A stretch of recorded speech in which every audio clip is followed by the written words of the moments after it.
All right, this is Blayze. Blayze is a little big shot veteran, and he was telling me, and I tell him, I said, all these media guys in here, I tell them all the time about how much God loves Cowboys. Well, he can prove it to you. Go ahead on 3. Ready? 1, 2, 3. That's why God loves Cowboys. I believe there's a place in his heart. 'Cause when the herd meets tending, fences need mending, he knows they'll work hard on his great big ranch called life. 'Cause they love and take care of all of his creations, from the horses they ride to those broken heart honky-tonk angels. Ooh, that's what God loves Cowboys. Give me 5, Big Daddy. All right. We got to make sure we take care of him. Y'all need me for anything? We've got nothing better than that. This is a tough act to follow. It would only be better if Al Jerkins was here. Is Al not here? Dang. Retired. I know. That's what I said. I had to. One of the all-time best guys to get along with, and I had heard that he was going to retire, and I was going to say something. Then somebody said he might do some part-time stuff, and you hate to say, hey, he's retired, and he's like, I'm not retired. I'm doing part-time. But I think that we should all be appreciative. I know I was or am of what Al stood for, and he's one of the good guys and always very professional. So wanted to say it to him without him being here, because he's been here for I don't know how many years, Robert, forever. So we're going to miss him, but maybe he'll come back in a more of a relaxed mode. I don't think I need to make an opening statement. You guys have seen him the last few days. Our practices have been open for the most part. So I know you have a lot of questions. You guys can get started with the questions. We'll go from there. Just raise your hand for questions. Got one right here. Either that or he's watching. He's doing video. Cliff, are you trying to ask a question? Yeah. If you were bidding, if you were at an auction, you just bought something. All right, we got Jay here in the back. Coach Gundy, you've had a couple of days in pads and worked hard, and just give us your impression after a couple of days of getting after it and kind of where you think things are. We had 2 good days. A couple days ago, the defense, they took it to the offense pretty good, and then today the offense made quite a few plays. So as I've said, in being a head coach, it's one of the most challenging things for me to do is try to decide what I want to see in practice. But there's a lot of enthusiasm, very competitive environment. That continues to increase each year as you have more success and bring more competitive players in. So we're pleased with where we're at. We haven't answered any of the questions that we need to answer over the next 2 weeks. Takes a little time because we just got into pads, but we're doing well. Players' attitude's good, their commitment's good. So I like where we're at this point. Hey, Mike, could you just talk about your backup quarterback situation? I think you or Mike or maybe both of you said in the spring if you could name one sooner rather than later, it'd be better. Where are you at on that? What do you need to see out of those guys before you make a decision? Well, with Taylor and Woodtee, I'm waiting for one of those guys to say, okay, I'm the guy. And I'm hoping that we can accomplish that over the next 10 days. And both of them have made plays at times, and then both of them have made mistakes at times. But once we get into about practice 16 or 18, which would be about 10 more practices, there's only a limited number of reps, as we all know. And at that point, we'll have to say, you're going to get the majority, and the other guy's going to get the reps of the threes, which aren't a lot. You hit running backs, or you hit quarterbacks, hit running backs, defensive tackles, any other depth situation, and address the fact that when your most pressing questions are backups, is that a better feeling for a head coach? Well, it is, certainly. We had the one offensive line position that we feel like we have 2 guys really 3 guys that we're comfortable with. Aaron, our transfer, is starting to feel his way through. And then Shane and Galloway both are playing well. So we feel pretty good about that spot. That was one of the positions. You mentioned the others. And it's just taken some time to get to the running back spot. And I feel better now about our corners than I did when we started. I'm seeing guys that are very competitive. And their success, based on their youth now, will all be on a pass rush. We got to be able to get to that guy and not leave him out there for a long period of time. Mike, knowing what you have on offense, when you have a day where the defense dominates and has a good day, is that a good thing? Mm-hmm. I was mentioned to somebody, maybe Mark yesterday, but forever, I'm so zoned in on the offense, and I would catch myself if they weren't doing good, I was upset. And then 6-8 years ago, I realized I would prefer the defense do better. I've always felt like offensively we could scheme, find a way to score, move the ball and score points. But defensively, the talent part of it is so important, the speed. So it's nice when we go through a practice and the defense can really just kind of shut our guys down. It makes us feel better. But it's been back and forth. So I'm pleased with that side of the practice.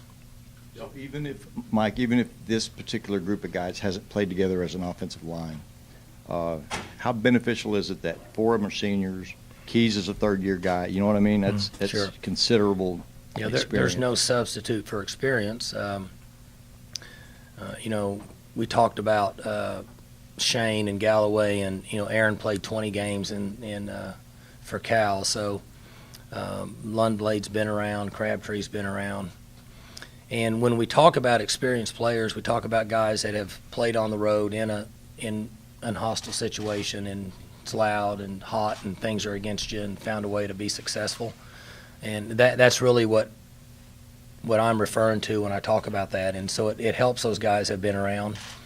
The younger guys don't really understand what it takes in those situations. So it helps that they're veteran guys. Coach, can you put into perspective the impact that Mike Leach has had on this conference, not only in the way teams play, but in the number of young coaches that are coming up now, with Lincoln Riley now being the coach at Oklahoma? Well, Mike's tree, and you go back before him with Valdosta and all the way to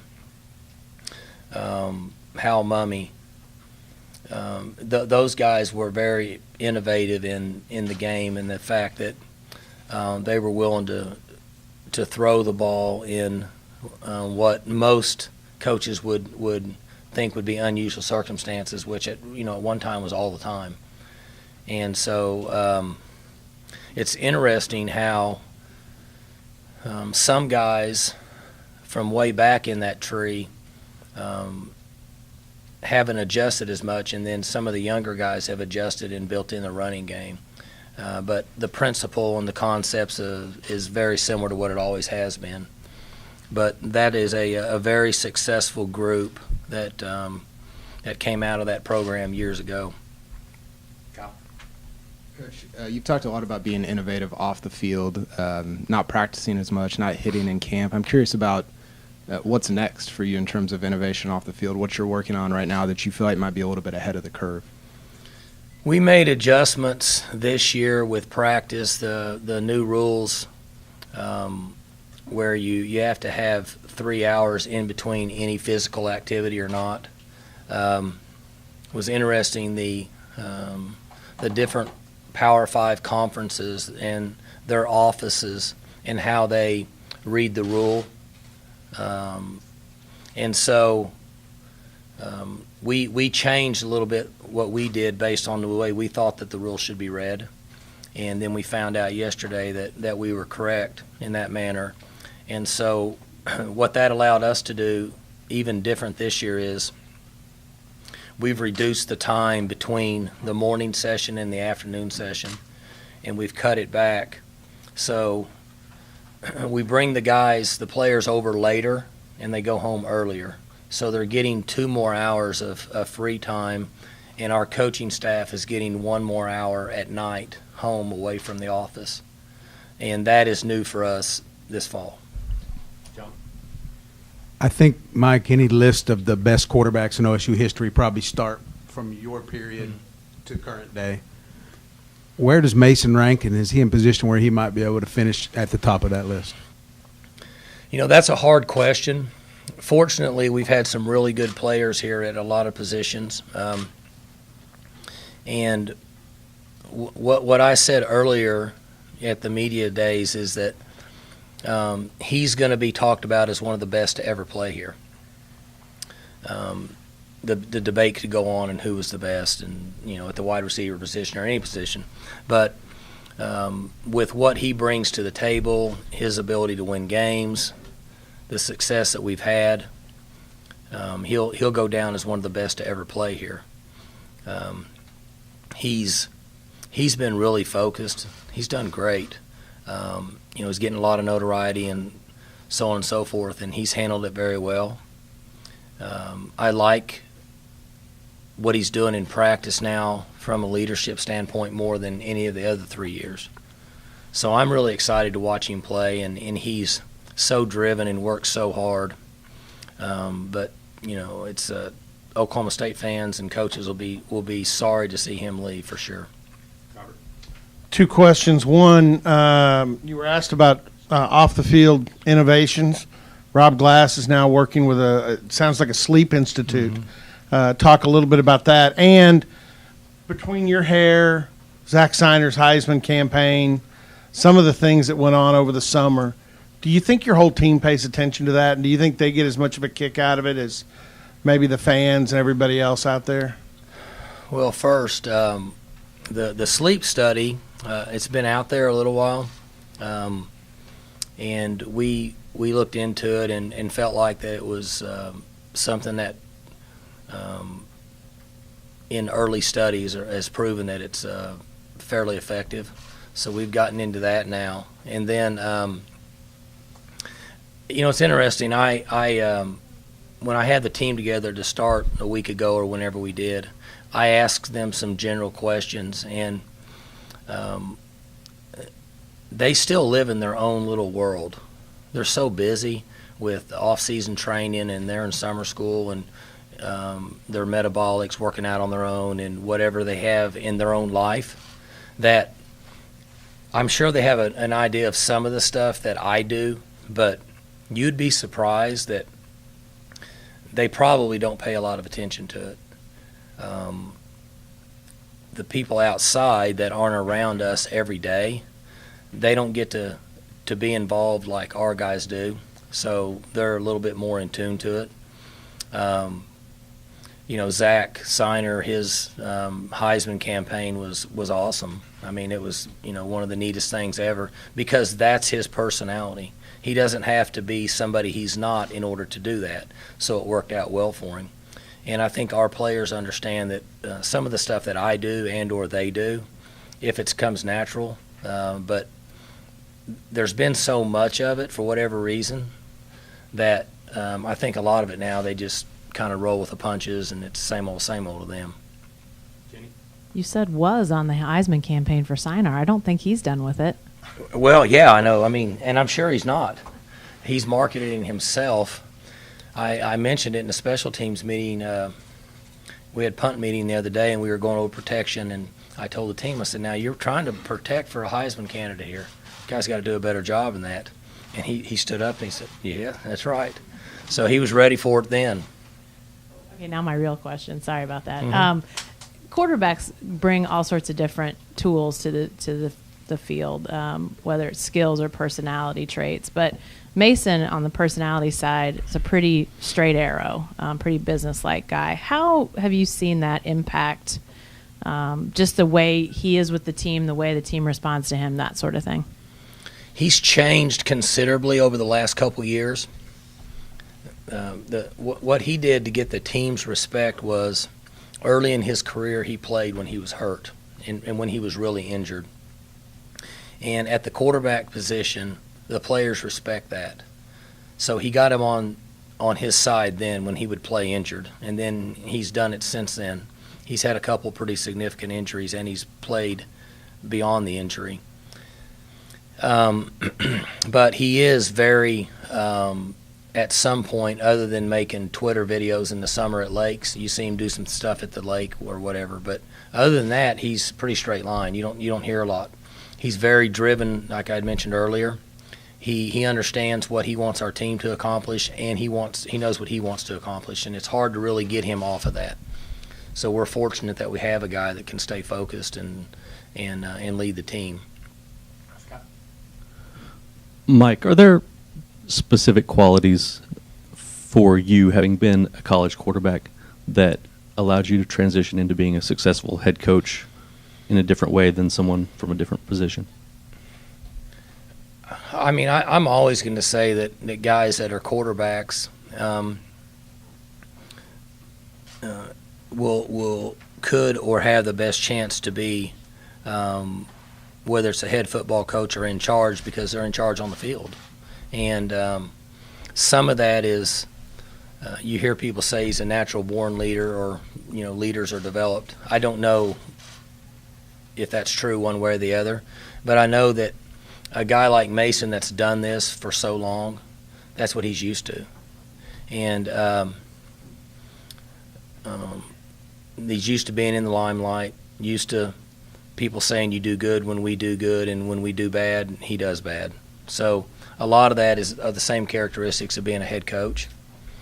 And so I would agree with what you're saying. I think there's an advantage there at that position in order to be a head coach someday. Coach, how would you assess your kicking game at this point in fall camp? Well, we like Zach Seiner. He's really doing good. We lost Grogan, and so we've got two guys that are working at PAT field goal, and we restructured a little bit of our protection. So we actually lost a couple days because we had a few kicks blocked. We were working on doing a couple things different protection-wise. We're pretty good at that now. We're better. And so they've had a couple really good days of kicks, and they're coming along. But that'll be an interesting part of our game this year, because we've been used to Ben coming out there and being pretty successful. Kickoffs, I feel good. Punts, I feel good. PAT field goal, don't know yet, because we don't have any experience at that position. Those guys are new. We'll find out. Really, Mike, starting from spring practice in 2010 through the end of the 2011 season, when you had Whedon at quarterback and Blackman was still here, and anyway, it just seemed like the program was at an unprecedented, at least the Mike Gundy program was at an unprecedented level of like confidence and swagger. And now you're at this position where you're 11th in the preseason. A lot of people are picking you to contend for, if not win the Big 12. Within the program, does it feel like it did kind of then? I don't think there's any question that we have more confidence now than we've ever had, and that comes from success in anything we do. People that have success at certain things, they develop more confidence, and then it just you run with it. So I think the one interesting part of this team over the last few months is not that they expected people to say you're going to be good, but honestly, I don't think they care. I think they've gotten used to that. Where 4 or 5 years ago, I can't remember when it was, maybe 4 years ago, when we went to the Big 12 media days, we were preseason picked to win the conference. How many years ago was that? I don't know. And everybody, that was the talk around. And now people, think we're supposed to have a good team, and there's a lot of conversation about it. And our players, I don't think they really concern themselves with it. I think at some point they've kind of gotten used to it, which is good. And I mean, I said this years ago. In order to develop and build tradition in football, at a big school, at a Power 5 school, takes a long time. It doesn't just happen over a year or two. And so, you know, I said that I hope that whenever I'm done coaching here, that we've developed Oklahoma State to where people consider it a tradition-rich football school. And I think we're on our way to doing that. We still have a lot of work, but I don't think the players are so caught up with themselves to think that people said they're going to have a good team. My message to them was you should have a good team. Now, I don't know what's going to happen. You know, it was interesting when I was at the car wash, I was walking behind or in the same room with Coach Snyder, and somebody said, Coach, what do you think about the season? He said, I don't know. I'm 78 and they're 18. I got no idea what is going to happen. You know, and so I'm close to, I can say I'm 50 and they're 18, not anything near what he said, but to a certain point, he's right. But these guys, I don't think they have stars in their eyes with what people think about their team this year. Well, it's impossible for you to be objective, but I mean, you're 11th in the poll. Right. Is that about right? You think you're a top 5 team? Well, the good thing is a number 11 ranking, or well, the good thing is if you're, the other thing I said years ago is, we want to consistently break the top 25, and then we become a top 20 school. Well, if you get ranked up, even where we are now, and you play good, you're going to be there in the end. So it doesn't really matter to a certain extent. I mean, because there'll be a lot of those teams play games and get knocked out, and if we don't play well, we'll be one of those teams. But you're in a position that if you play well, you're going to work your way up to the top. You guys get into the top 10 at some point. It'll be 8 out of 10 years that you've been in the national top 10. Mm-hmm. When you were a player here or an assistant here or a coordinator here, did you ever dream that was possible? No. That's where I mentioned we finally started to build some tradition here. But if you've been around here a long time, you can have a vision and some thoughts about what can happen, but it's hard to really think it's going to happen until you start the ball rolling. And then you have to have a little bit of luck. You got to have, we hit on some guys. The years we hit on Kendall Hunter and hit on Des Bryant, hit on Russell, had some first-round picks that other teams didn't really recruit. And we hit on decent quarterbacks. Zach Robinson was the guy that wasn't recruited. And, he was really good for us, Josh Fields. So you got to have a little luck, and things got to work out for you, and then you got to have a lot of consistency in your core values of what you believe in to get to this point. But I don't think anybody could literally say that they would have said that you could potentially be in the top 10 8 out of 10 years. I'd like to know who that person is. So. Yeah. Yeah, I bored him. He hit the road already. He thought I was going to sing. I was going to go with Dirt on My Boots, but. Coach, everybody's expecting big things from your offense. Do you get a sense that maybe the defense feels some pressure to perhaps match that, or at least be pretty solid to give you guys a chance to be your best and have a chance to win the conference? I think that yes and no. I think it's human nature for an offense or a defense to feel like I want to do my part. But I also think that they use that to their advantage, because I see them at practice, and when some of the corners or safeties will cover James Washington or McCleskey or somebody, they like it, so they're kind of their body language is saying, I'm doing my part. So I think there's some truth to that. Yes, I would agree. Thomas on the right, or Kyle, excuse me, sorry, on the right. What do you base your preseason expectations of the team on? I know you just said you don't totally know, but what do you base it on, and how much does it change from year to year? Base it on, you mean how people feel about us? What your expectation is of what you guys are going to do throughout the season? I think that preseason polls have a lot to do with returning quarterbacks that have experience. That's where it starts. And we're the same. When you go into a season and you don't have a quarterback that has any experience, you don't have a clue what's going to happen in most cases.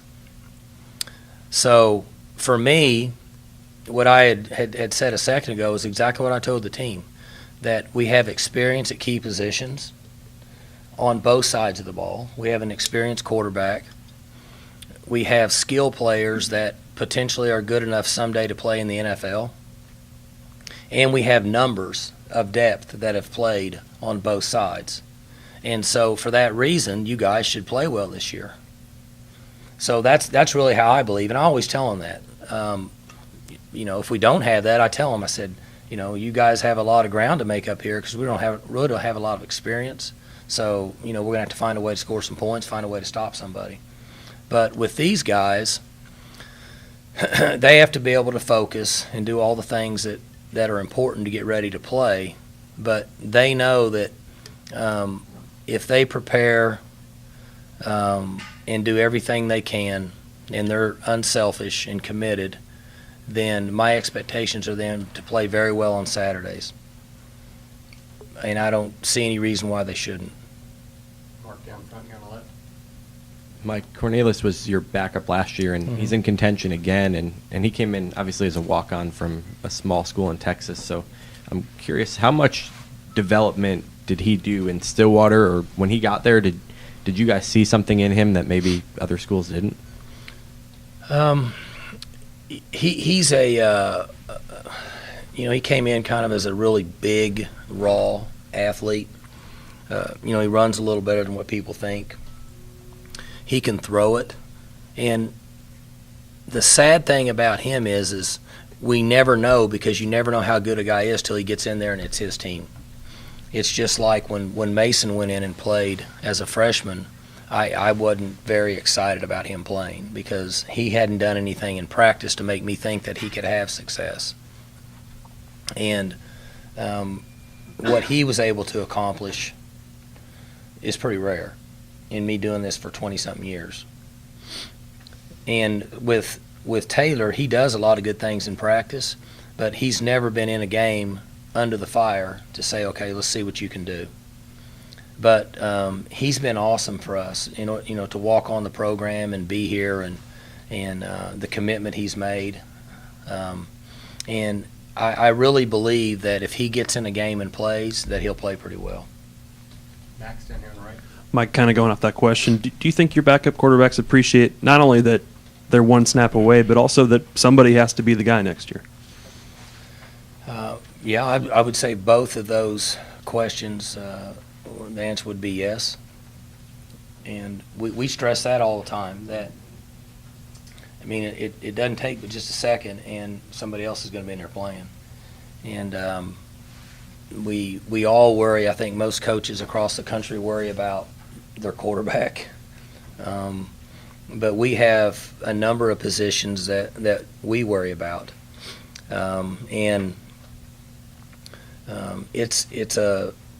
It's a difficult position because we can play 3 wideouts, 6 wideouts, 3 running backs, multiple defensive players. But the quarterback position, a lot of times you just don't play 2.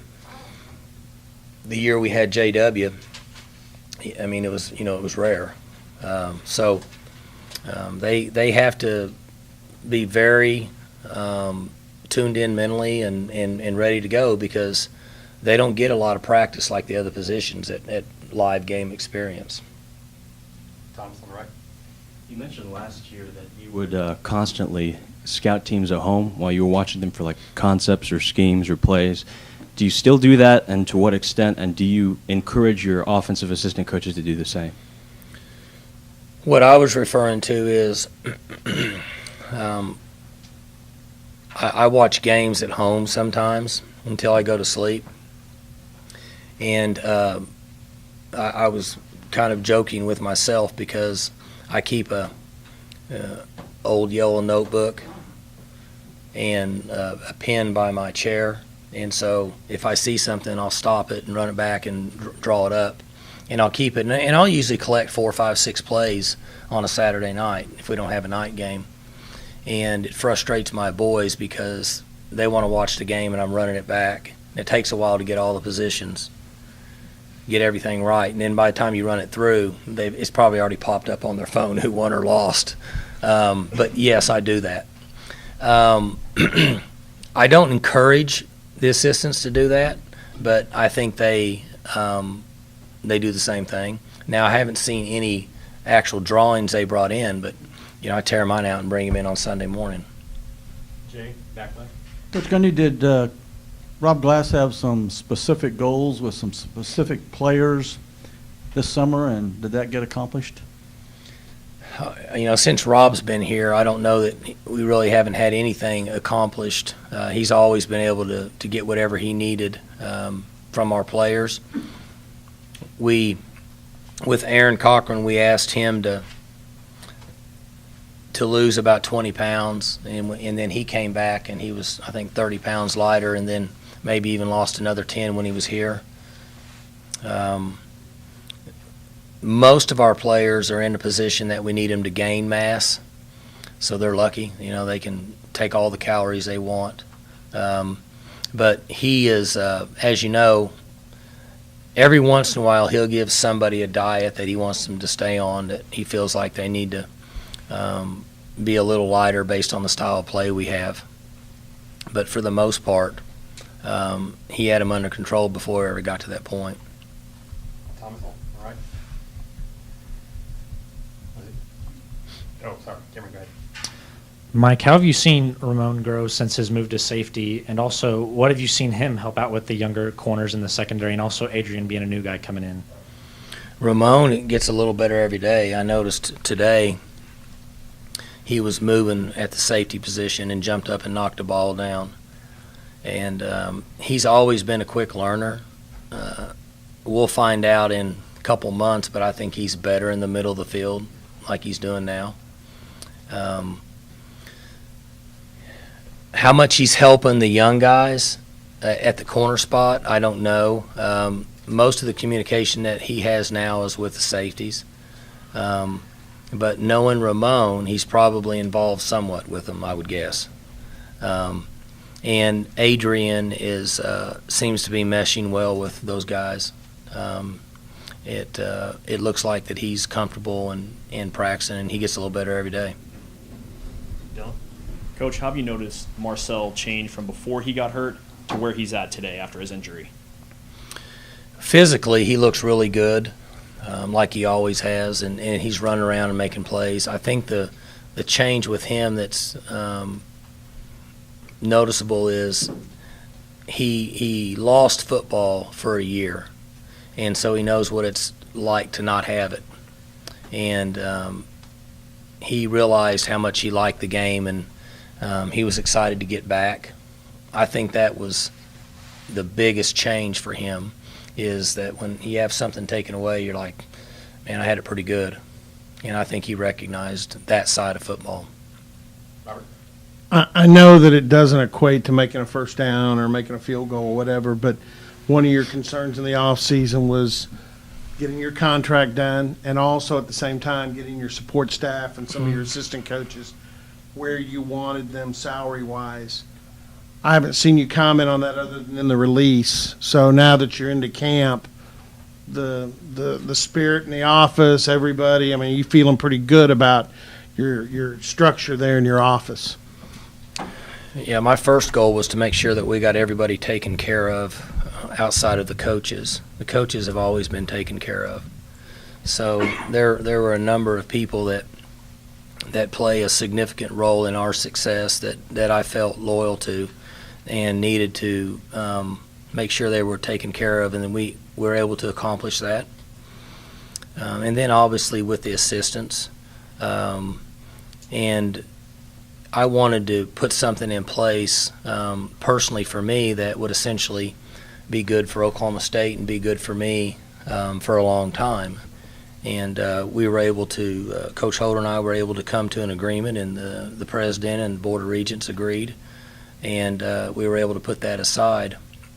And essentially the way it's set up is we don't really have to have any more discussions about it. We've taken that part out of it. And I think that's what's best based on the relationship between me and the university. that's best for the long term, and we go with it from that point moving forward. Mike, whenever we ask you about expectations, and you've been asked about this already, you very matter of fact telling them you think they should be a good football team. Mm-hmm.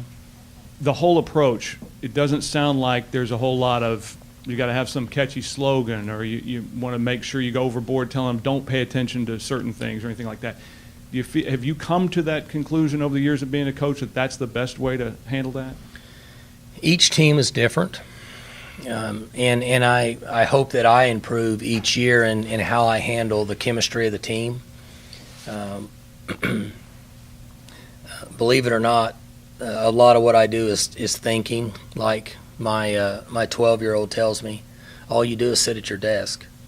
Every time I walk in, you're just sitting there. You don't do anything. And I said, well, I'm thinking about what to do.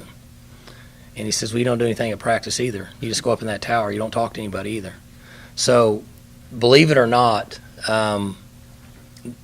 I think that we've gotten pretty good at dealing and handling the temperament of our team.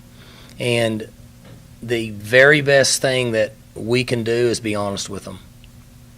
Years ago, and or coach talk, you would come in and get them in a room and say, listen, you're not that good. Everybody's telling you you're good. You're not that good. You're average.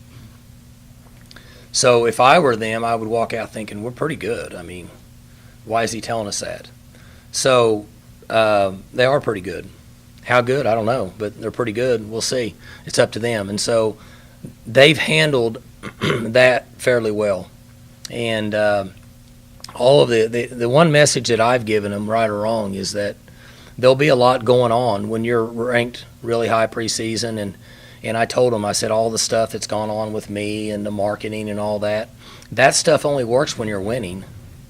If my hair's long and we're losing, it's not near as fun. People are going to say, cut your hair all the time. So it's all based on their success, and I think they understand that side of the game. Jay, in the back left. Coach Gundy, I get this question a lot, and so I'll ask it to you. Does the university give any consideration to playing on Friday nights and competing with high school football?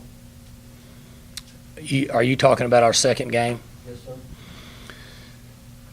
The conference and their affiliation with television, there's a certain number of games that they like us to play on either a Thursday or Friday night.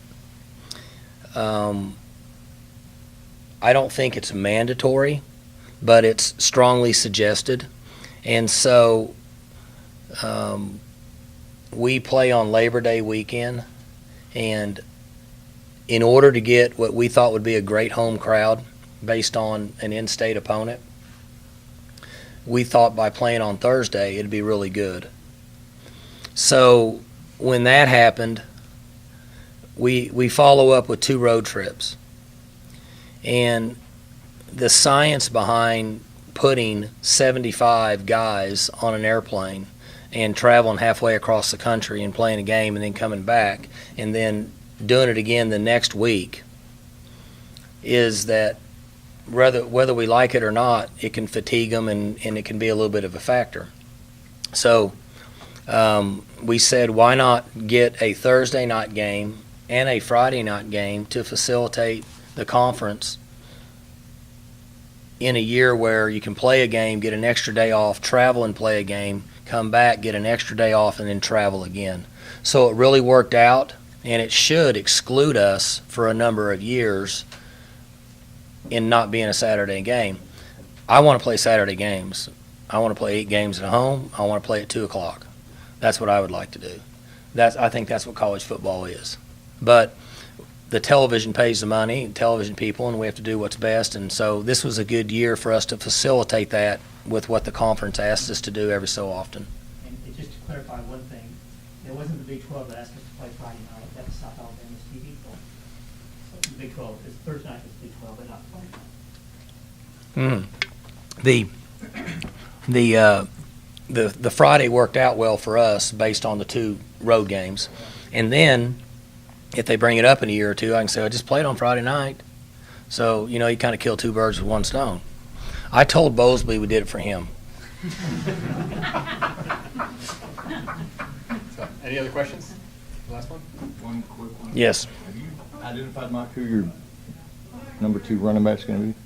No, that's what I was saying earlier. I like what J-Ron's doing. LD's getting better. Carr is still there. You know, he's better than what he was. There'll be a small role for him at times, and I like the freshman.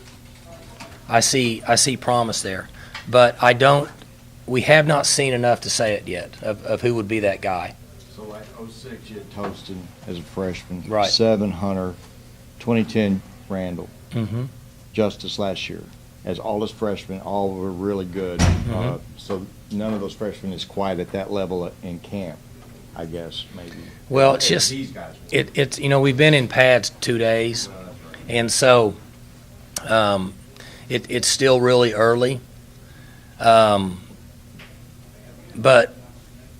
I've seen glimpses of both those young guys making plays, and I've liked the guys we've had here.